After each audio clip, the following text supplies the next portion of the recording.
తెలంగాణ రాష్ట్రంలో భానుడు తన ప్రతాపాన్ని ఫిబ్రవరిలోనే చూపిస్తున్నాడు. జనం బయటకు రావాలంటేనే బెంబేలెత్తుతున్నారు. సాధారణంగా మార్చి చివర్లో మొదలవ్వాల్సిన ఎండల సెగలు ఈసారి ఫిబ్రవరి 3వ వారానికే దంచికొడుతున్నాయి.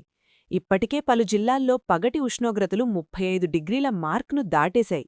గురువారం నుంచి ఈ ఎండ తీవ్రత మరింత పెరగనున్నని వాతావరణ కేంద్రం సీరియస్ వార్నింగ్ ఇచ్చింది. ముఖ్యంగా ఉత్తర తెలంగాణ జిల్లాల ప్రజలు చాలా అలర్ట్గా ఉండాలి.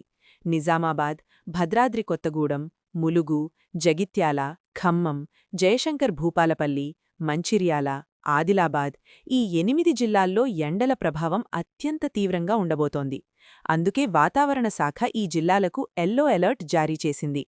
ఉదయం 10 గంటలు దాటితే చాలు రోడ్లన్నీ నిర్మానుష్యంగా మారుతున్నాయి. ద్విచక్ర వాహనదారులు, పాదచారులు ట్రాఫిక్ సిగ్నల్స్ దగ్గర నిలబడాలంటేనే మండిపోతున్నారు. చిన్నపిల్లలు, వృద్ధుల పరిస్థితి మరీ దారుణంగా ఉంది. రాబోయే 2 నెలల్లో పరిస్థితి ఎలా ఉండబోతోందో తలుచుకుంటేనే వణుకు పుడుతోంది. మీరు ఏ జిల్లా నుంచి ఈ వీడియో చూస్తున్నారు? మీ ఏరియాలో ఎండల పరిస్థితి ఎలా ఉందో కింద కామెంట్ సెక్షన్లో తప్పకుండా తెలియజేయండి.